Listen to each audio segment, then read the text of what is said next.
Good morning, family and friends. How y'all doing today? Glad you could join me. Appreciate all the subscribers and the likes and the support. Today I want to read a little bit to you here in Mark chapter 8, verse 34 and 34 through 36.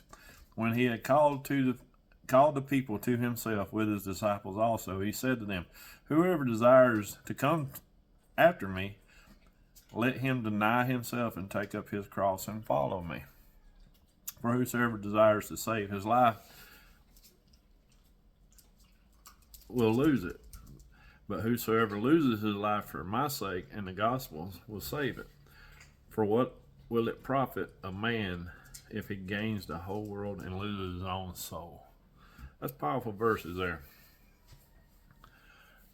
Lose your soul. When Jesus says follow him, that means to follow him. You ever been on a trip and you turn your GPS on, and what do? You follow the little image on your GPS. A lot of truckers do it, a lot of cars do it, but we follow the little image there in your vehicle. If you look away from it, you could miss a turn, possibly, and then it's going to tell you rerouting. What may take you to a couple of roads down or something like that, and you may go through a rough patch. You may come through a real bad neighborhood where people carjack, stuff like that, where you're really having just a hard time, a bad time. You're lost, you can't find your way, and then all of a sudden you finally make it back. You're looking for a way because you done got lost, and you're like, "Heck, I need to get back on the right path." You wind up and you get back around to the purple road, green road, blue road, red road, whatever your GPS shows. You get back to that road and you get back on the right path of following that GPS.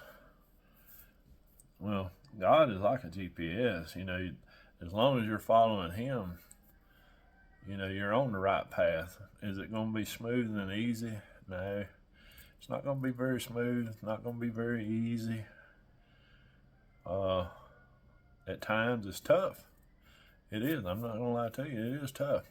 I had a lady yesterday almost back into me in a parking lot.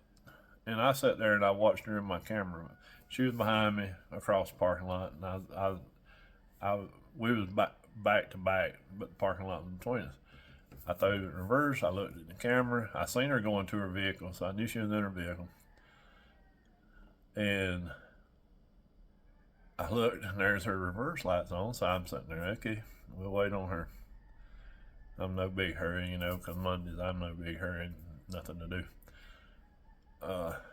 So I'm waiting, and I'm waiting, and I'm waiting. I look in my mirror, I said, yeah, that's her reverse lights. Didn't know if the camera might have been playing a trick, like a reflection or something. Well, all of a sudden, I back out.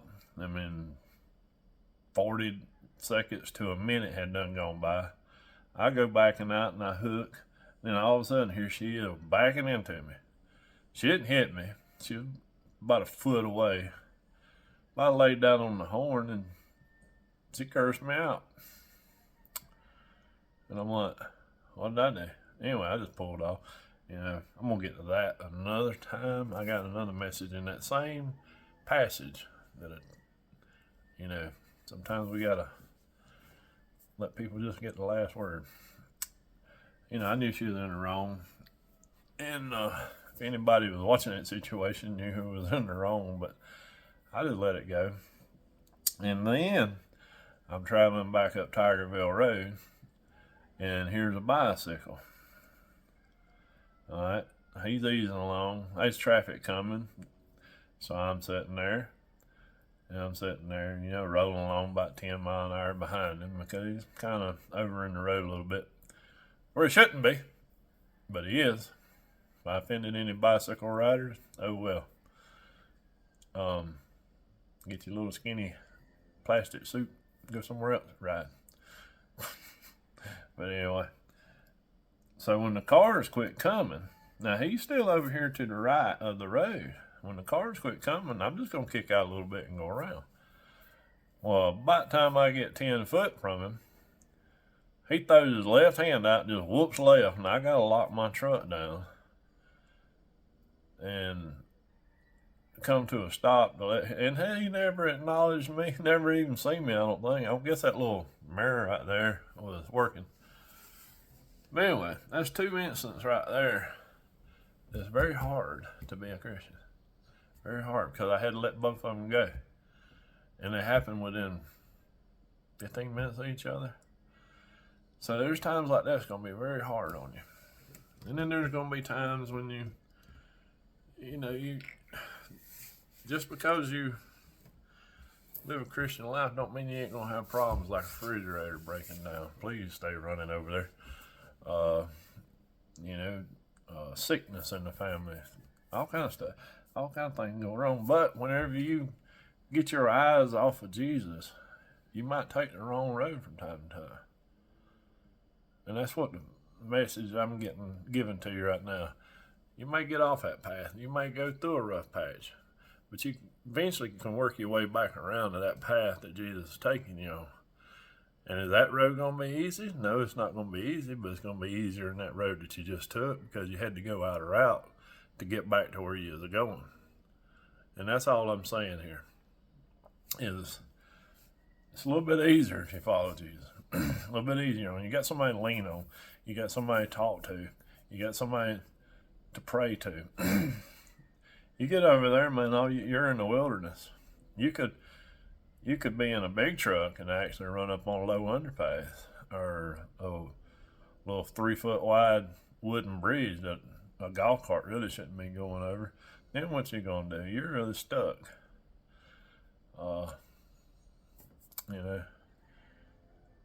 Just follow Jesus.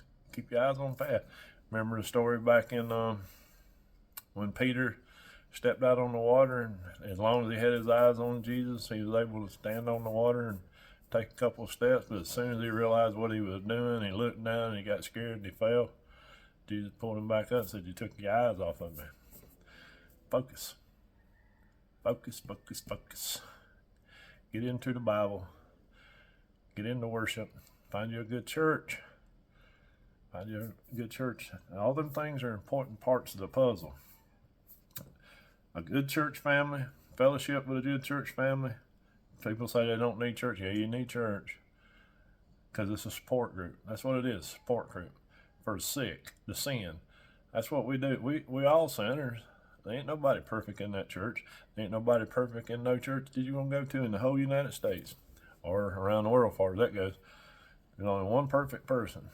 And he walked this earth till he was 33 years old. He took up his cross. He did not, and he was not. Here's another message I'm going to give you. I'm going to give you 3 messages this week out of Mark, chapter 8. I'll give you a little brief. Could you imagine being convicted of a crime that you didn't commit and get convicted of it in a life sentence and you didn't commit it and you know you did no wrong? You'd be having a fit. Same thing with Jesus. He didn't commit no crime. Just a couple of days before that, everybody praised him because he's Messiah, and then he could have stayed over and worked many miracles, but he knew what his destiny was, so he picked up his cross. He went and got beaten, never heard a complaint, never said a word, and he was crucified. So, anyway, we're going to get to that one tomorrow, maybe. I don't know which one I'm giving, but I got 3 out of this. But y'all have a great day. Y'all pray for me. I'm going to pray for you. Keep Israel in your prayers. Keep this election in your prayers. Y'all have a blessed day and peace.